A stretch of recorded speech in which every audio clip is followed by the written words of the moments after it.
O presidente americano Donald Trump fez uma declaração urgente após a última cúpula da OTAN em Haia. E nessa declaração, finalmente se percebe algo positivo para a Ucrânia vindo da boca de Donald Trump.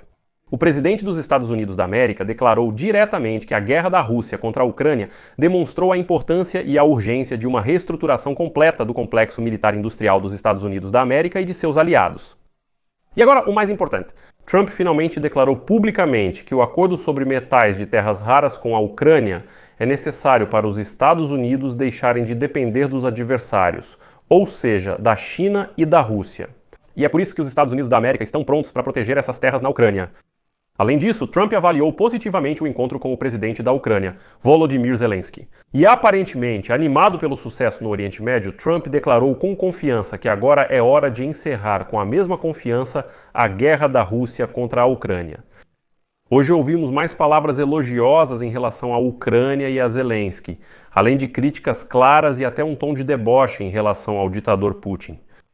Além disso, Trump prometeu se esforçar para que a Ucrânia receba mais sistemas Patriot americanos. Ao mesmo tempo, Trump garantiu aos europeus que os Estados Unidos da América não vão a lugar nenhum e que agora a Europa e a América lutarão lado a lado contra ameaças externas. Embora também tenham havido declarações desagradáveis, totalmente no estilo de Donald Trump, como por exemplo a de que sua promessa de acabar com a guerra na Ucrânia em 24 horas era apenas sarcasmo. E não valia a pena levá-lo a sério desde o início. Também pode-se considerar positivo o comunicado final da cúpula da OTAN, no qual se fala muito sobre o aumento dos gastos com defesa, algo que deixou Donald Trump claramente entusiasmado. Enquanto isso, a Europa declarou que já amanhã vai impor o 18º pacote de sanções contra a Rússia, algo que claramente foi coordenado com Washington. Então, como terminaram as negociações no âmbito da OTAN e quais foram os resultados do encontro entre os líderes da Ucrânia e dos Estados Unidos? Vou falar sobre tudo isso nesta edição. Meu nome é Alexei Petty, hoje é 25 de junho, está no calendário e agora vamos por partes. Mas antes de começarmos, peço que você se inscreva neste canal, deixe um like, escreva qualquer comentário neste vídeo e não se esqueça de se inscrever no meu canal do Telegram Petty News. O link para ele está na descrição deste vídeo. Lá nós publicamos notícias em tempo real assim que chegam e você não precisa esperar pelo vídeo no YouTube. Então, vou começar dizendo que normalmente as cúpulas da OTAN são preparadas durante muitos meses. É preciso elaborar mudanças na política da aliança e concordá-las com todos os países membros. No entanto, desta vez, os organizadores tiveram que mudar tudo praticamente no último momento. Porque até um mês atrás havia esperanças de que o presidente dos Estados Unidos da América, Donald Trump, finalmente pressionasse Putin para encerrar a guerra contra a Ucrânia. Na Europa, esperavam por isso e estavam prontos para enviar um contingente militar para a Ucrânia. Ou seja, a iniciativa da França e da Grã-Bretanha não eram apenas palavras vazias. E embora todo o contingente militar devesse estar baseado fora das estruturas da OTAN, a aliança certamente seria envolvida de forma indireta. Mas o processo de negociação ficou paralisado, para dizer o mínimo, assim como a iniciativa europeia sobre os pacificadores. Até a cúpula de hoje, Trump demonstrava pouco interesse pelos assuntos europeus. Além disso, ele claramente não queria conversar com os europeus sobre o fim da guerra russo-ucraniana, sabendo que iriam tentar convencê-lo novamente. E isso ficou bem claro durante a recente cúpula do G7 no Canadá. Lembro que, naquela ocasião, o presidente dos Estados Unidos da América deixou a cúpula antes do previsto, o que, em particular, resultou no cancelamento do encontro com o presidente da Ucrânia, Volodymyr Zelensky. No entanto, aqui passamos imediatamente para as declarações positivas de Donald Trump, que, para ser sincero, me surpreenderam agradavelmente hoje. Primeiro, Trump reconheceu pela primeira vez que Putin tem ambições territoriais além da Ucrânia, o que significa que ele não está realmente disposto a buscar a paz. E aqui Trump começou a falar de forma abertamente sarcástica sobre Putin, dizendo que quando ele ofereceu ajuda a Trump no Oriente Médio, Trump respondeu: "Ajude a si mesmo primeiro." Bem, embora depois Trump rapidamente, como se diz, se corrigiu, voltou ao seu estilo e acrescentou que Putin simplesmente foi desviado do caminho certo por algumas forças desconhecidas. A seguir, uma citação de Donald Trump. Ele ligou outro dia e ele disse: "Posso te ajudar com isso?" Eu disse: "Não, você pode me ajudar com a Rússia." Quero dizer, isso é possível. Eu sei de uma coisa. Ele gostaria de chegar a um acordo, ele gostaria de sair dessa situação. Para ele isso é uma confusão. Ele ligou outro dia e disse: "Posso te ajudar com o Irã?" Eu respondi, não, você pode me ajudar com a Rússia. Porque nas últimas semanas nós resolvemos a Índia e o Paquistão, Kosovo e a Sérvia, nós solucionamos mais 2 conflitos. Não, eu acho que ele, ou seja, Putin, é uma pessoa que, na minha opinião, simplesmente foi desviado do caminho. Na verdade, estou muito surpreso, eu tinha certeza de que chegaríamos a um acordo facilmente. No entanto, mais tarde, Donald Trump acabou se encontrando com o presidente da Ucrânia e Vladimir Zelensky destacou esse encontro como positivo. E na reunião mostrou para Trump uma prova de que, durante as últimas trocas de corpos de militares, os russos entregaram à Ucrânia corpos de soldados russos, o que indica que a Rússia não se importa nem um pouco com seus soldados mortos. O próprio Trump me surpreendeu mais uma vez quando falou sobre Zelensky. Perguntaram ao Trump se ele havia conversado com Zelensky sobre o cessar-fogo, ao que Trump respondeu o seguinte, cito: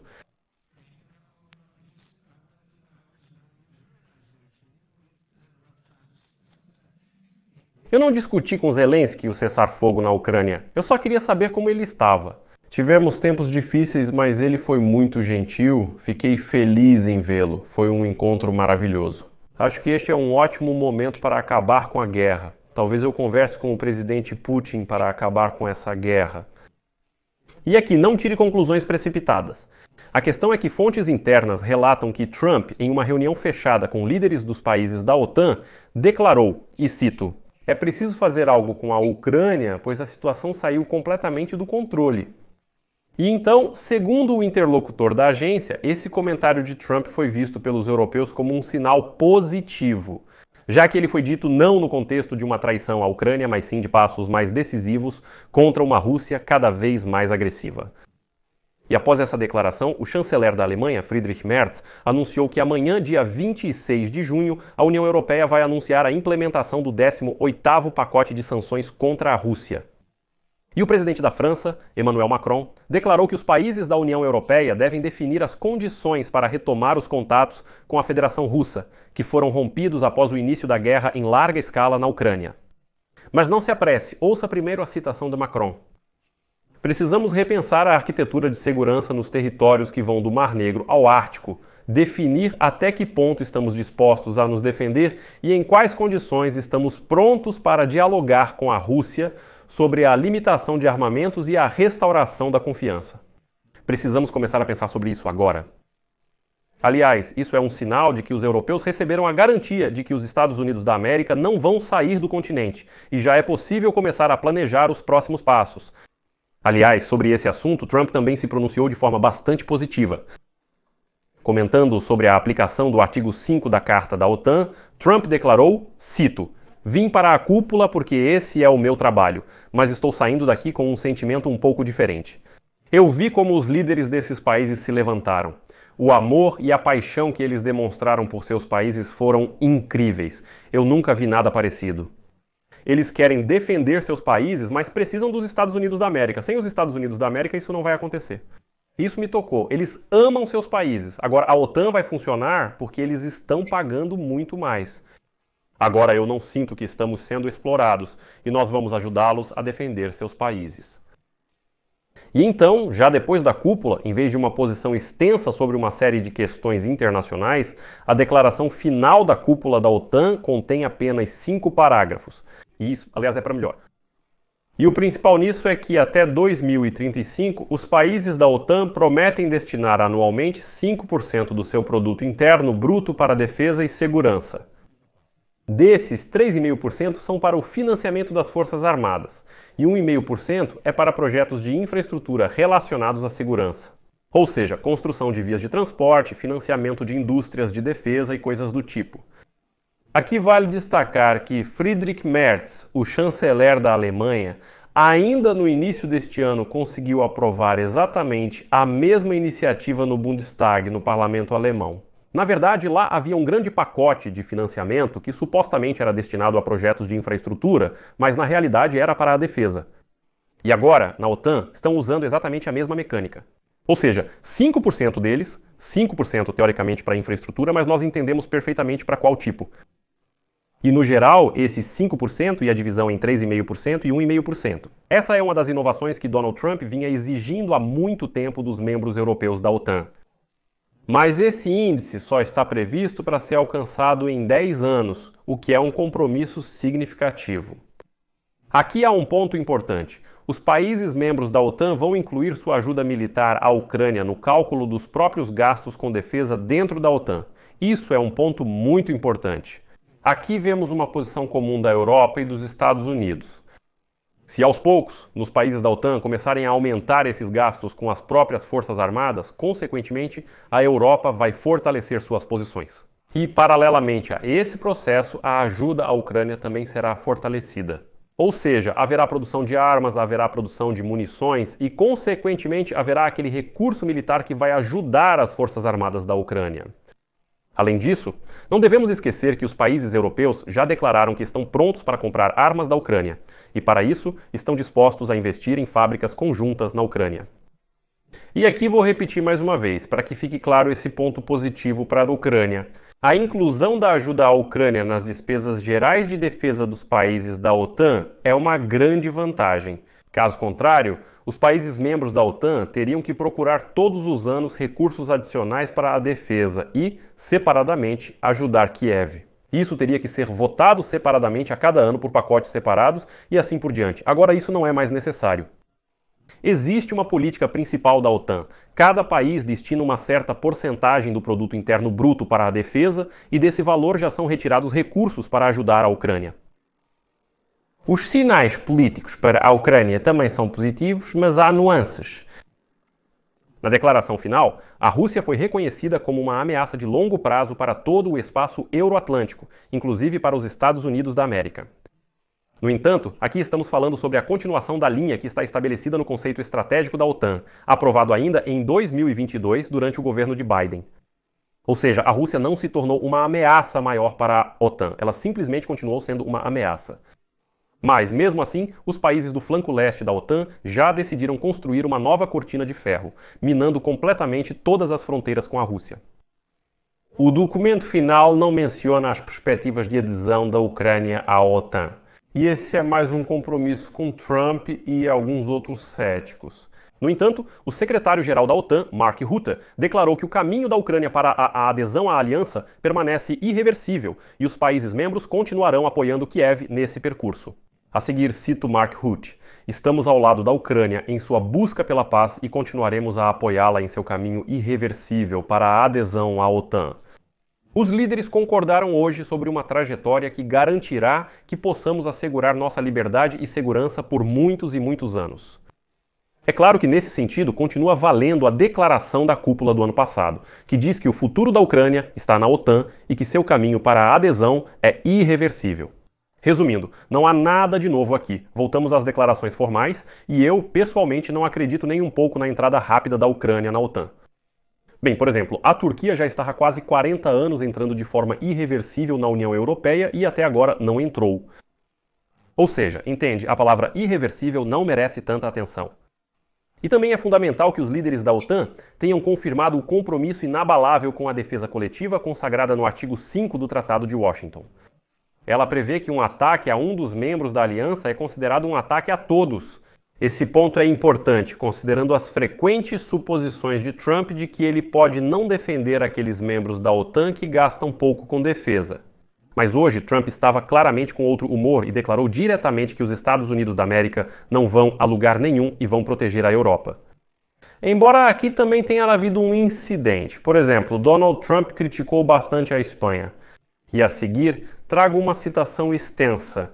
A Espanha é um desastre. É o único país que não paga e não quer pagar mais de 2%. Eu acho que isso é horrível. Vocês têm uma boa economia, mas a sua economia pode afundar se algo ruim acontecer com vocês. Vocês sabem, a Espanha é o único país que não paga. Eu não sei qual é o problema. Eu acho isso muito ruim. Sabe o que vamos fazer? Estamos negociando com a Espanha sobre um acordo comercial. Vamos fazer eles pagarem o dobro. E estou falando isso absolutamente sério. Eu amo a Espanha, conheço tantas pessoas da Espanha. É um país maravilhoso e um povo maravilhoso. Mas a Espanha é o único país de todos que se recusa a pagar. Sabe, eles querem transporte gratuito, mas vocês vão ter que compensar isso com um acordo comercial. Porque eu não vou permitir que isso aconteça. Isso não é justo com a OTAN. Então Trump realmente encontrou uma maneira de tirar mais dinheiro da Espanha? Se eles não quiserem pagar honestamente e gastar com a defesa da OTAN tanto quanto os outros? Trump vai arrancar esse dinheiro de um acordo comercial? Pelo menos é nisso que ele acredita. E um bônus adicional para Kiev foi, claro, o encontro do presidente da Ucrânia, Volodymyr Zelensky, com Trump à margem da cúpula. Ela aconteceu em um momento em que o processo de negociação para encerrar a guerra russo-ucraniana estava praticamente paralisado. E o presidente dos Estados Unidos se recusa a pressionar a Federação Russa. Além disso, existe uma série de questões bilaterais entre a Ucrânia e os Estados Unidos, desde a possibilidade de comprar armas dos Estados Unidos da América com dinheiro da Europa até acordos de implementação sobre minerais. E aqui há algo em que pensar. Primeiro, a pergunta de um jornalista se ele discutiu com Zelensky o fim da guerra na Ucrânia, Trump respondeu, cito, "Não, eu só queria saber como ele estava. Tivemos tempos difíceis, mas ele foi muito gentil. Ele não poderia ter sido mais gentil do que foi hoje, e eu fiquei muito feliz em vê-lo. Foi um encontro maravilhoso, e eu acho que este é um ótimo momento para acabar com a guerra." Como mostra a prática, os resultados dessas conversas não significam necessariamente progresso nas negociações. Literalmente, na véspera da cúpula, Trump, como vocês sabem, terminou a guerra entre Israel e Irã, embora no Oriente Médio ainda esteja longe de acabar. Esses acontecimentos mostram que o presidente dos Estados Unidos da América, se quiser, pode agir de forma dura, até mesmo contrariando as informações de sua própria inteligência, contrariando os interesses dos aliados e assim por diante. Pode. Nessas condições, a Europa e a Ucrânia resta, de diferentes maneiras, direcionar a energia de Trump para o caminho certo, embora isso nem sempre funcione. Mas nesse sentido, a cúpula da OTAN foi mais um sucesso do que um fracasso. E o segundo ponto é o acordo sobre recursos de terras raras entre os Estados Unidos da América e a Ucrânia. Esse é um assunto importante. E aqui Trump finalmente deu algumas informações concretas. Vou citar Trump aqui. Não podemos nos dar ao luxo de depender de adversários estrangeiros para minerais críticos. E, como vocês sabem, nós fechamos um acordo com a Ucrânia por uma enorme quantidade de terras que eles possuem. Nós realmente precisamos disso. Isso é importante. Ou seja, Trump diz pela primeira vez, precisamos dessas terras, porque nelas há o que os Estados Unidos da América ainda recebem da China e da Rússia. E ele não quer uma situação em que compra recursos de terras raras do inimigo. E então ele declara diretamente que podemos obter tudo isso da Ucrânia, mas para isso precisamos protegê-la. E nesse contexto, Trump também declarou pela primeira vez que vai trabalhar para encontrar, afinal, sistemas adicionais de defesa aérea Patriot para a Ucrânia. No geral, essa cúpula foi meio apressada, curta, não tão extensa como de costume, mas mesmo assim trouxe mais pontos positivos para a Ucrânia do que negativos. E vamos ver agora como essas declarações de Trump vão se correlacionar com as ações dele. Aqui eu deixo reticências. Escreva suas opiniões e conclusões nos comentários abaixo deste vídeo. Inscreva-se no canal, ative o sininho e não se esqueça de deixar o seu like. Se você quiser apoiar o trabalho deste canal, pode fazer isso com qualquer doação pelos links e dados na descrição deste vídeo ou pelo código Quick Response que está na sua tela. É isso por hoje. Cuidem-se. Até mais, pessoal. Legendas feitas por